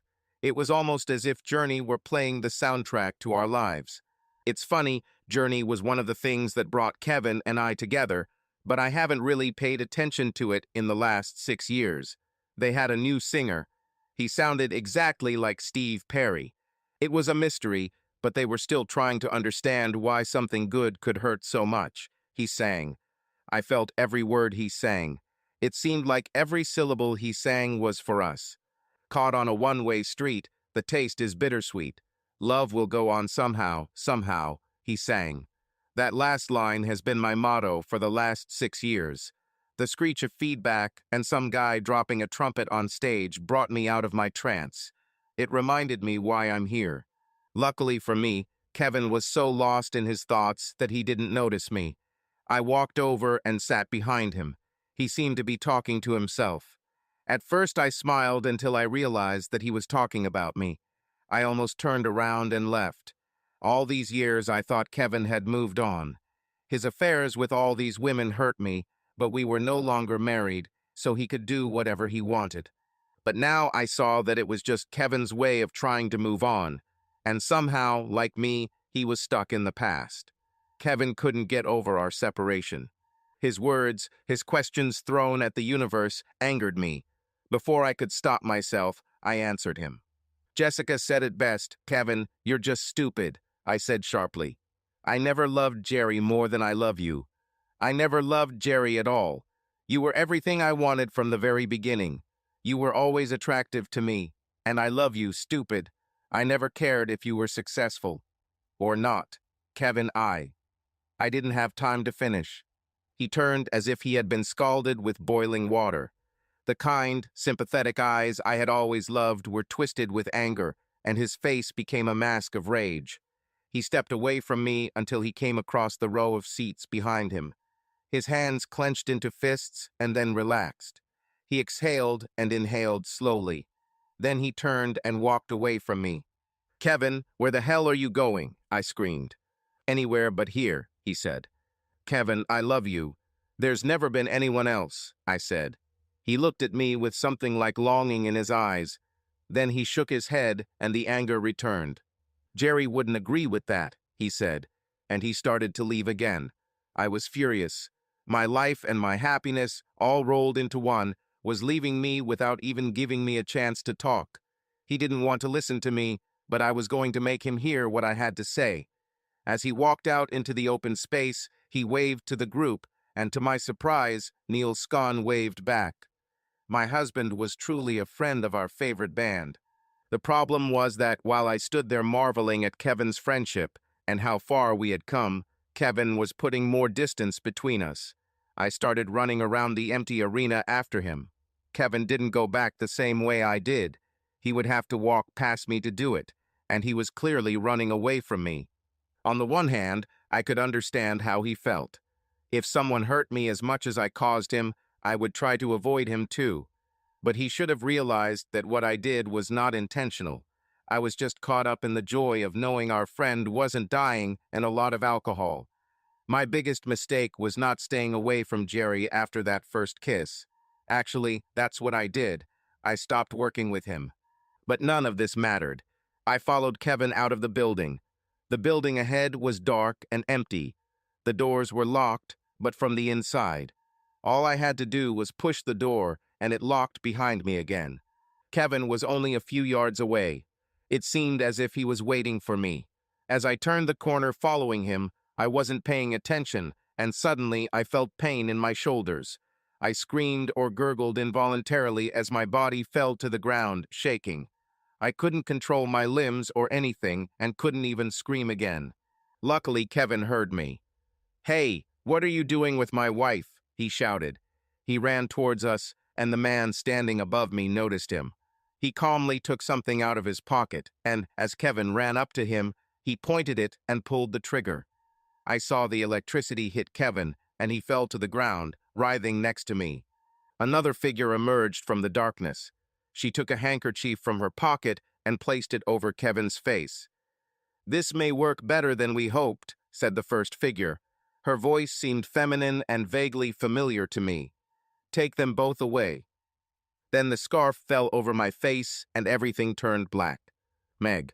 I was on pins and needles, wondering how Carla was doing. We were colleagues for about 3 years, and, in a sense, friends. I wanted us to be better friends, but Carla was a difficult person to understand. She was a ball of confusion in some aspects. She was professional and caring at the same time. I looked at her old posts and was sure that this woman was still out there somewhere. I was also sure that someday she would return and her career would take off again, and she would pull me along with her. But after working with her for several years, this dream seemed unlikely. Carla was a mystery. She could be so happy that she laughed, and the next day she could be depressed to the point of tears. For a while, I foolishly believed that she just needed to sleep with someone. So yes, I tried to set her up with someone several times. All attempts were disastrous. I'm a modern woman, so I even organized a few group outings with women who played for the women's team. These attempts turned out to be even worse. Carla was decidedly heterosexual. Another strange feature of her character is her refusal to work closely with men. All these strange quirks of hers now made sense. I was very worried because I sympathized with both of them. After talking to Ed in the last couple of hours, I've had an idea of how bad things are for Kevin. The man was probably one of the most eligible bachelors in the world, but lived as a recluse with a stable full of Mustangs and a few friends, most of whom worked for him. I also learned something that even Kevin didn't know. These romances, which hurt Carla every time she read about them or saw them on TV, were faked. They were intended to gradually help Kevin forget Carla. In each case, the women themselves pursued Kevin, and he simply gave in. In each case, Heather was the one who decided when the relationship should end. Not because women got in the way of Kevin's career, but because they got too close to him. Heather didn't want either woman to become a permanent fixture in Kevin's life. I thought I'd tell Carl about it, but we probably shouldn't tell Kevin about it. According to Ed, he was already in a rather fragile emotional state. Obviously, the end of their marriage was much harder for Kevin than it was for Carla. Ed was quite astute when it came to understanding a woman's strategy, but he was dead wrong about Heather. He thought Heather was torn between Kevin and himself. He thought that since he was the one having sex with her, he had an advantage.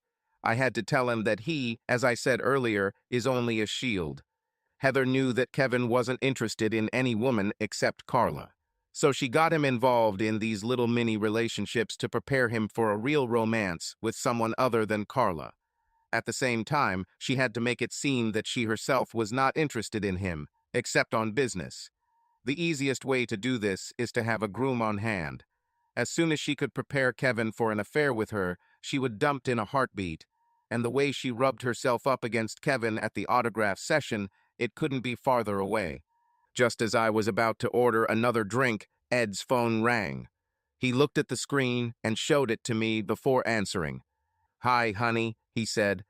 "Wait, slow down. There's no need to try to find them. I'm drinking with them right now." "What?" "We're at the bar on the ground floor of the hotel across the street." "What do you mean? Don't let them get away?" Then he suddenly stopped talking.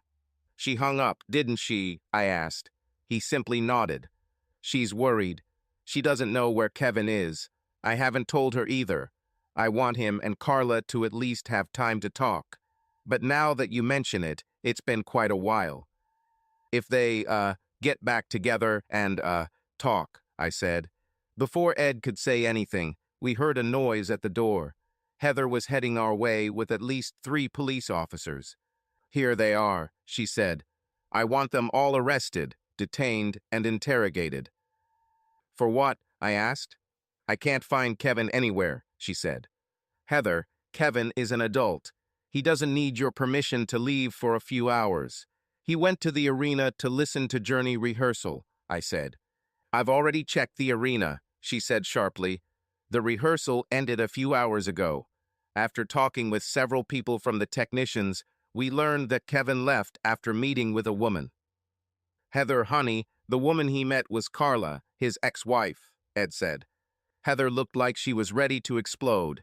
Her eyes rolled back and her face scrunched up. How the hell did she know where he would be? She hissed. Heather, don't worry about him. He'll be fine, I said. Carla loves him. Shut up, idiot, she snapped. And don't even try to tell me what to worry about. Kevin is he's my boss. My job is to worry about him. And that bitch Carla already hurt him once. But now that he's rich, she wants to crawl back to him on her slimy belly. What a gold digger she is. How did she know where he would be? I told her, Ed said. I thought maybe I could help true love find its way. Maybe I could help ease the pain they feel. What do you know about love? She asked. You don't know anything about love, and you certainly don't have any idea what's good for Kevin. That bitch is the devil. You know what? You're fired. Pack your things and get out. But Heather, you don't want to fire me, he said. We're in love. We're engaged. About that, Heather said. I've thought about it a lot, and I just don't think it's going to work. She took the ring off her finger and threw it into his beer. She turned to the police. Okay, arrest them, she said. One of the policemen shook his head. It won't happen, he said. According to the bartender and security cameras, all three of them have been at this bar since Mr. Cannard left the book signing. Also, we cannot investigate a missing person until 24 hours have passed. As you wish, Heather said angrily. She turned to us. None of you should leave the city. Kevin, wake up. A voice came from behind me. My eyes opened, and I was either blind or the room I was in was completely dark. My head hurt, and the place where the stun gun was injected into me also hurt. I was handcuffed to a beam with my hands behind my back. Carla was behind me. She was probably also fastened to the same beam. I felt her hands just below mine. Are you okay? She asked. I wasn't sure if I should even talk to her. Kevin, I know you're awake, she said. I felt you start to move when I called you a few seconds ago. There's no reason for you not to talk to me. Right now, I'm the only person here who's on your side. You can go back to hating me when we get out of here. I would like to hate her with all my heart. The truth is that I hated myself because I still loved her. Kevin, I'm scared, she said. Relax, I told her. The people who took us probably only want money. They will contact my people and make their demands. My people will pay and they will let us go. With luck, you will soon be home with Jerry. That's the problem, she said. We're in more trouble than you think. The voice I heard before. I recognized it. It's Jerry's sister. Why the hell would Jerry's sister want to kidnap us? I asked. Why the hell do you think Jerry's sister is my sister-in-law? She asked. Kevin, I didn't marry Jerry. I would never marry anyone but you. So you just have everyone else while you're married to me, huh? I asked. I guess that makes me kind of super stupid. Kevin, you got it all wrong, she said. Not everything, I said. I got the most important thing right. We were married, right? And you slept with Jerry, right? Now we're not. Case closed. It's not that simple, Kevin, she said. I don't need pleasantries, I said. I'm a guy with a big picture. I have a general idea of what happened, and that's all I need.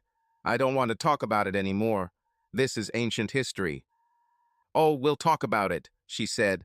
We're not going anywhere, and if I die while you hate me, I want at least the facts to be true in your head. Okay, then why didn't you marry Jerry? I asked. This is confusing to me. You loved him enough to cheat on me and ruin our marriage, but not enough to marry him. It doesn't make sense. And why didn't you just tell me you wanted to be with him?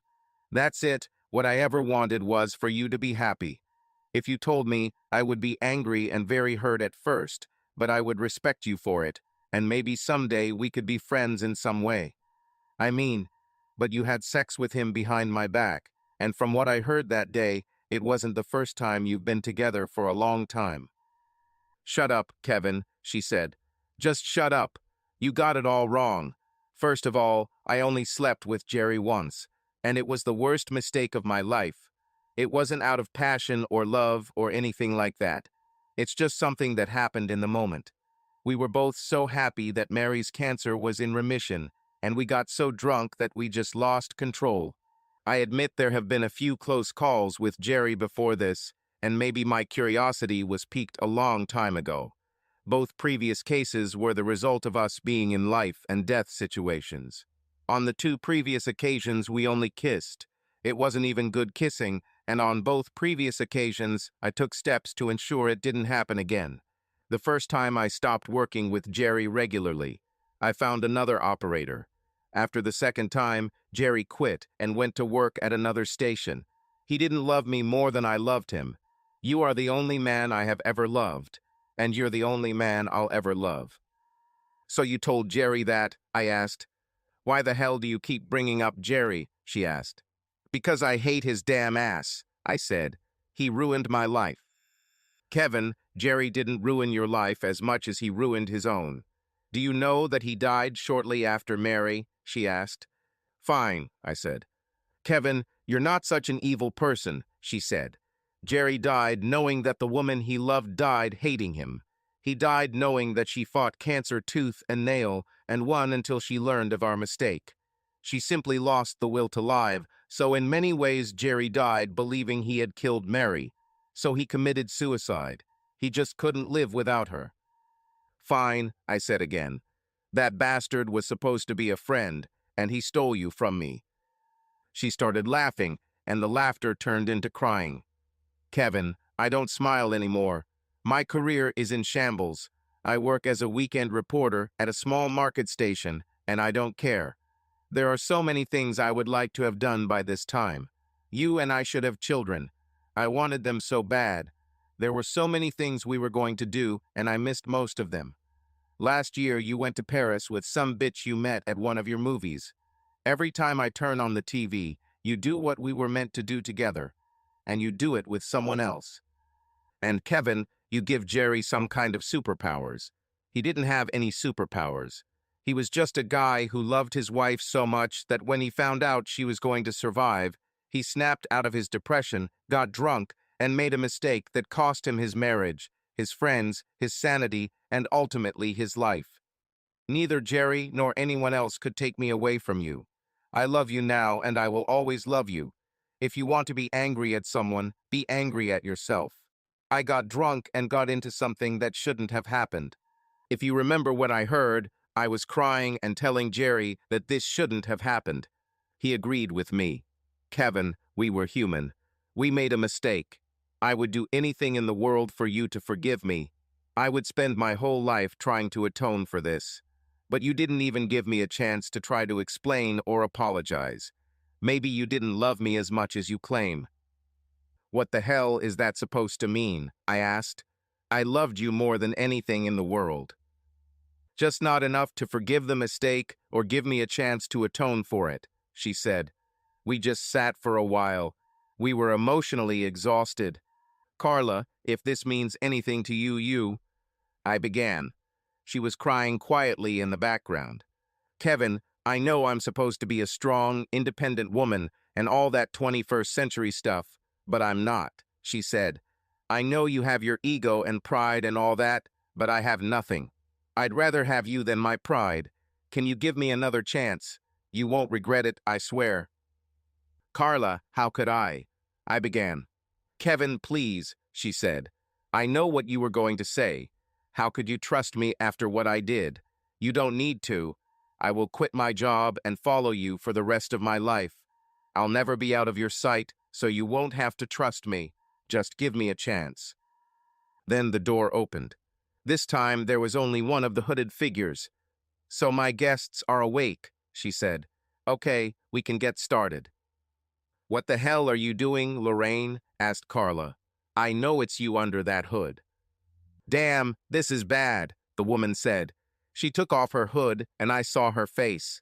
I had never met her before because although I knew Jerry, I was not as close to him as I was to Carla.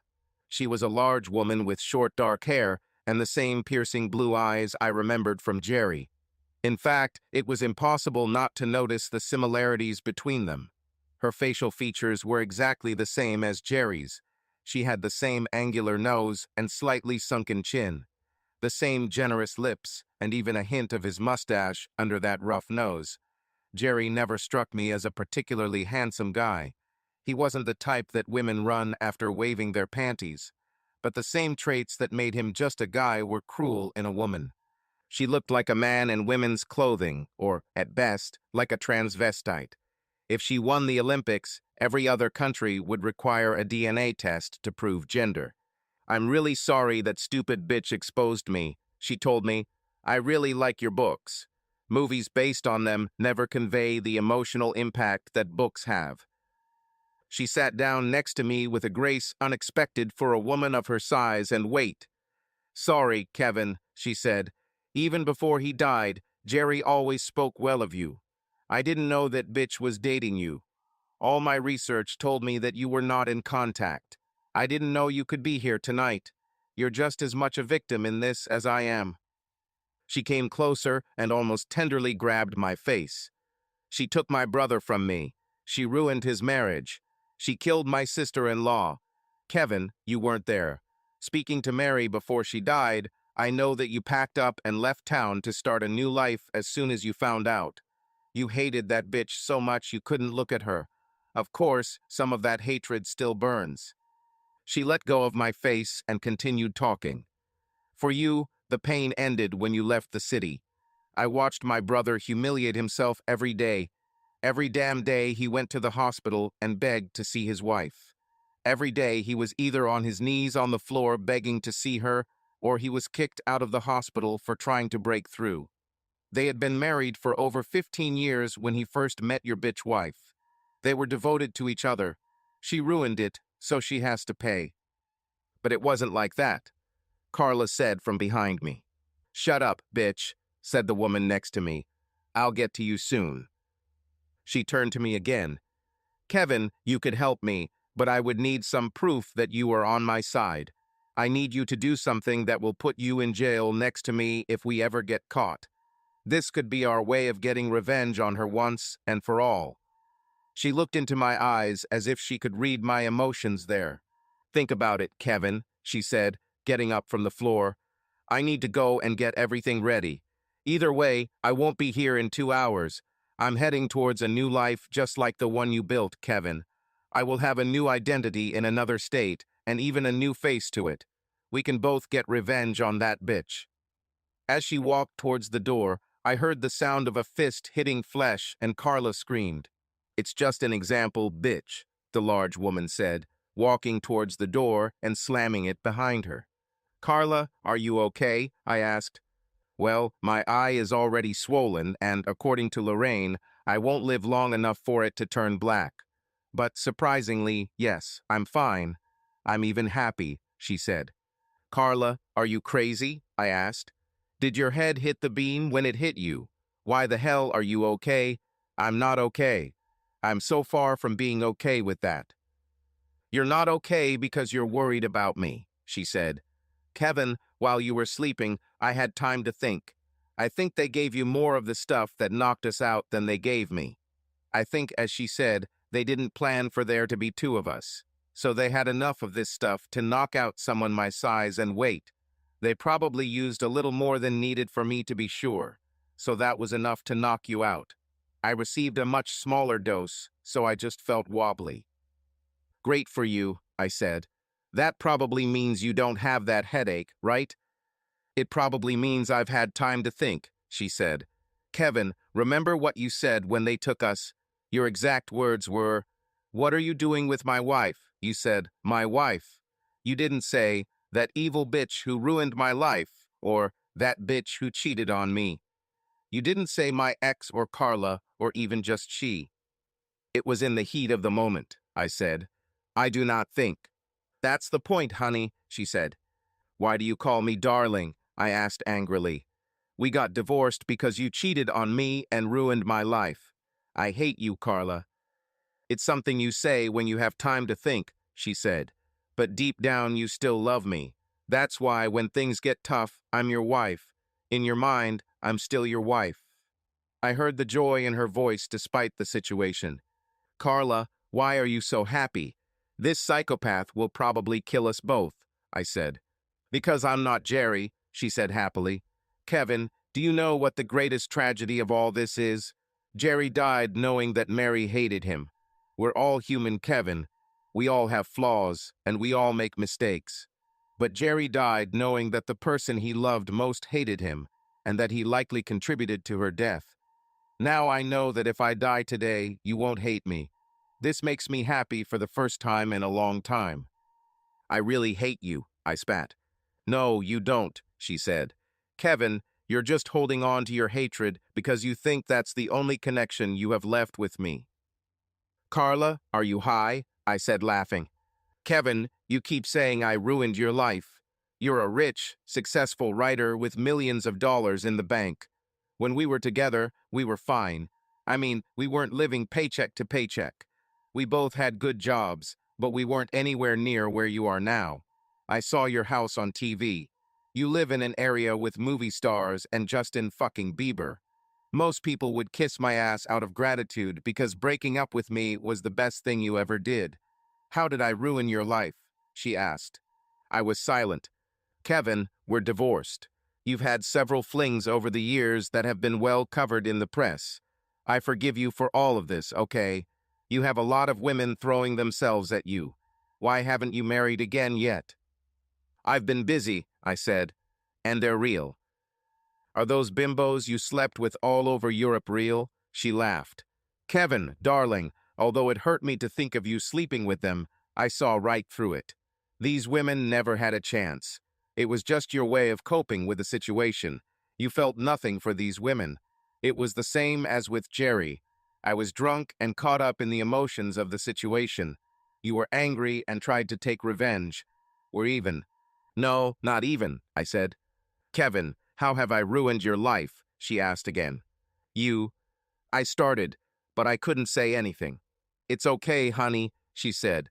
You think that I ruined your life because even with all the money and everything else, we are not together. I ruined your life by not being in it, right? There was no way in hell I was going to admit it, so I didn't say a word. Fortunately, the door opened again. Lorraine is back. She had a pistol in one hand and a tray in the other. She placed the tray on the table next to the door. You need to keep your strength, she said. You'll need this. She slowly approached me. Kevin, do you see the closet on the other side of the room? She asked. I nodded. Do you see the doorknob on the closet door? She asked. I nodded again. Look at the wood trim on the left side of the door handle, she said. She then raised the gun and fired. The 9mm bullet gouged a significant chunk of wood exactly where she said it would. Why didn't you just shoot the doorknob? I asked. The doorknob is metal, Kevin, she said. The ricochet could have killed me or you. Or Carl, I said. That bitch is dead anyway, she laughed. So it wouldn't be a big loss.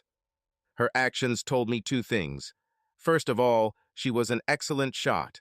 Secondly, she was crazy, but still smart. I don't completely trust you, Kevin, she said. I'll place my little friend here against Carla's forehead while I free your handcuffs. If you even move, she will die. Maybe I'll move so you can shoot her, I said. She smiled her best supervillain smile. Then I'll put the gun to your forehead, she grinned. And so she did. She held the gun directly to my forehead while releasing the handcuffs with her other hand. Kevin, your handcuffs are free. I'll leave the key on the floor next to you.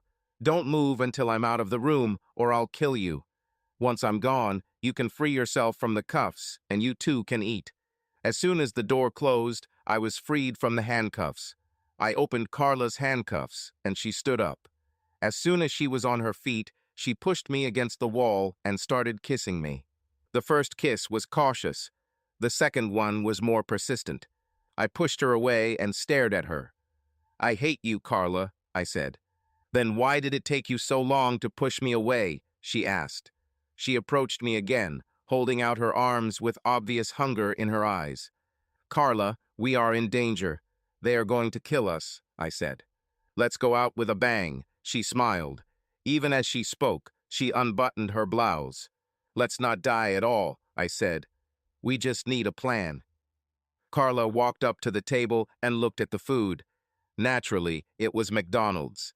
There were also 2 bottles of water on the tray. Carla, don't eat this, I said. It's probably poisoned. Okay, I'll just drink water, she said. I knocked the bottle out of her hand. This water is also poisoned, I said. Kevin, you're paranoid, she said. The seal is not broken. I picked up the bottle from the floor where it had fallen. Look, I said. I turned the bottle upside down and squeezed it lightly. A small stream of water rushed out. She used the syringe above the water level, I said. If you squeeze the bottle while it's standing, you'll never notice it. I poured the water from the bottles into the sink. Water from the bottles into the sink. Water from the bottles into the sink. Water from the bottles into the sink. Water from the bottles into the sink. Water